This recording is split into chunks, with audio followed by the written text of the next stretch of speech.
Bonjour. Si tu voudrais t'introduire? Ben oui, bien sûr. Donc, merci Mario. Moi, c'est Wiebke Tinay. Je viens de l'Allemagne et je travaille pour le groupe de développement durable du pays de Cocagne, dans notre beau petit coin au sud de Boctouche. Ça l'est un beau coin. C'est une vraie belle place. Ça se trouve dans l'estuaire de la rivière de Cocagne, ça, hein? Oui, c'est ça. Nous autres, le groupe, le territoire couvre vraiment tout le bassin versant de la rivière de Cocagne, qui commence, on va dire, au nord de Moncton et qui se verse dans la baie de Cocagne.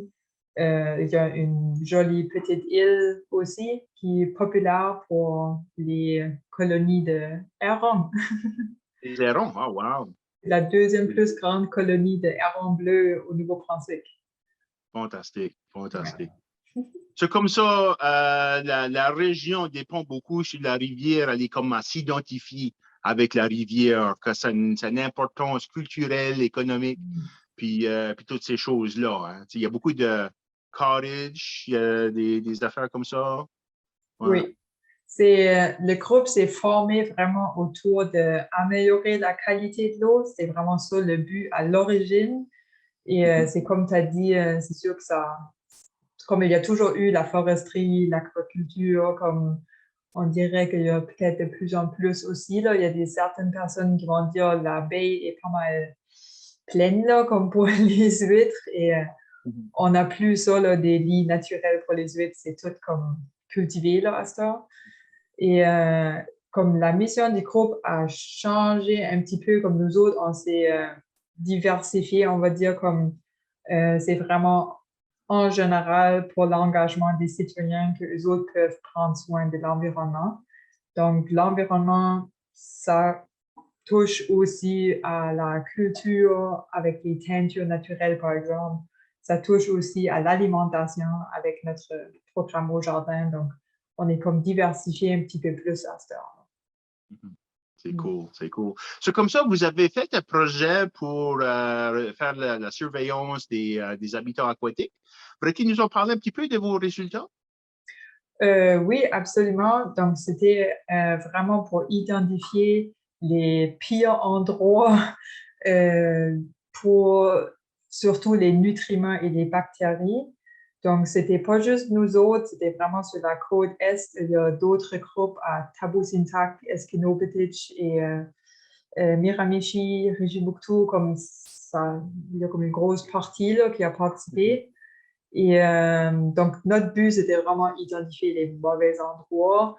Donc, on a fait ça sur 2 ans et on a pu identifier les 2 sites qui sont vraiment problématiques dans notre bassin versant au niveau des comme bactéries, E. coli et aussi les nutriments comme l'azote et le phosphore. Les azotes puis le phosphore. C'est comme ça les sources de ces contaminations-là.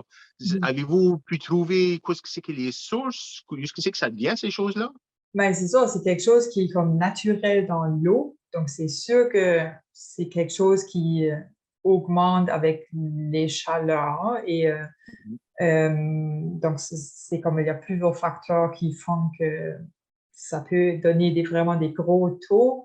Mais on a quand même vu les 2 sites les plus problématiques sont vraiment comme dans des zones agricoles.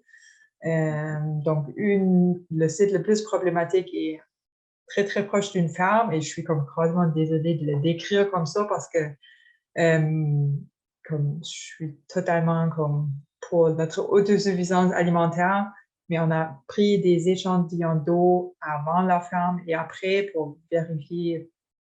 Et vraiment, avant la ferme, il n'y a aucun problème et après la ferme, c'est dramatique. C'est trop drastique. Ah oui, c'est ça. Pour nos écouteurs, basically, ce qu'on veut dire, c'est que les déchets descendent de la rivière. Ça fait que ici qu'on trouve le point de source, à monter de là-bas, si l'eau est propre, puis à partir d'un certain point, on commence à avoir des problèmes. On peut soupçonner que c'est de là, de cette région-là, ici, que les problèmes sont d'origine, comme ça. Oui, C'est oui. ça. C'est ça. So, qu'est-ce que c'est que l'impact sur les habitats aquatiques de ces hauts niveaux-là d'azote et de phosphore? Et c'est ça, il y a un certain montant, c'est sûr que c'est comme juste naturel dans l'eau et les insectes et toute la vie a quand même besoin de ces nutriments pour vivre et pour se multiplier, tout ça. Mais il y a des certains taux qui sont identifiés qui peuvent être un taux problématique pour la pêche, la baignade. Donc, ça veut dire que aussi, par exemple, les mollusques ou les insectes qui vivent là ou les canards après qui vont manger les mollusques, c'est sûr qu'il y a toute une chaîne toujours euh, euh, que vraiment, on a vu, ça dépasse les taux et donc ça fait quand même, il y a des taux qui sont établis pour nous les humains, qu'on ne devrait pas manger des mollusques dans des temps que les taux de, par exemple, E. coli sont dépassés. Là, les E. coli, ça par rapport avec les mollusques, mais plus comme, c'est ça, on a surveillé ça. Et aussi pour la baignade, donc ça encore, c'est plus pour les humains. Et ça, c'est plus par rapport au E. coli avec des... On a vraiment pris les échantillons après les grosses pluies, c'était fait exprès. Et ça donne un peu, ça enlève le goût d'aller se baigner après une grosse pluie. On devrait vraiment prendre des douches après. C'est ça. Puis c'est surprenant de voir des contaminations là, qui se rendent dans l'eau, surtout une place belle puis naturelle, qui sont vraisemblablement, ça semble une belle place. C'est là, il n'y a pas des grosses industries, il n'y a pas des usines, il n'y a rien comme ça, mais quand même, on voit des impacts dans l'environnement les décisions puis les pratiques de maintenance ou de management des terrains. Sur les 6 sites, il y a quand même juste 2 qui sont vraiment problématiques. Donc, on est super content, par exemple, que la plage populaire Lovers Lane, on l'a faite parce que les gens nous posaient souvent la question, comment est-ce qu'il est la qualité de l'eau? Donc, elle est toujours excellente. On est content de ça. Le petit marais derrière la station d'essence, on avait comme souvent senti des odeurs et on pensait que c'est probablement vraiment mauvais et ce n'était pas. Donc, tu as raison, il y a quand même des endroits qui sont super beaux, des plages, des marais, et la qualité de l'eau est très, très bonne. Mais si je pense aux autres bassins versants qui ont des gros producteurs, par exemple, de pommes de terre, eux autres, c'est vraiment, vraiment beaucoup ce input de nutriments. C'est comme trop pour la rivière. C'est ça, c'est ça. C'est vraiment dommage de voir, comme nous autres, étant donné que moi-même étant un jardinier, de dire que la production agricole pourrait avoir un impact comme ça.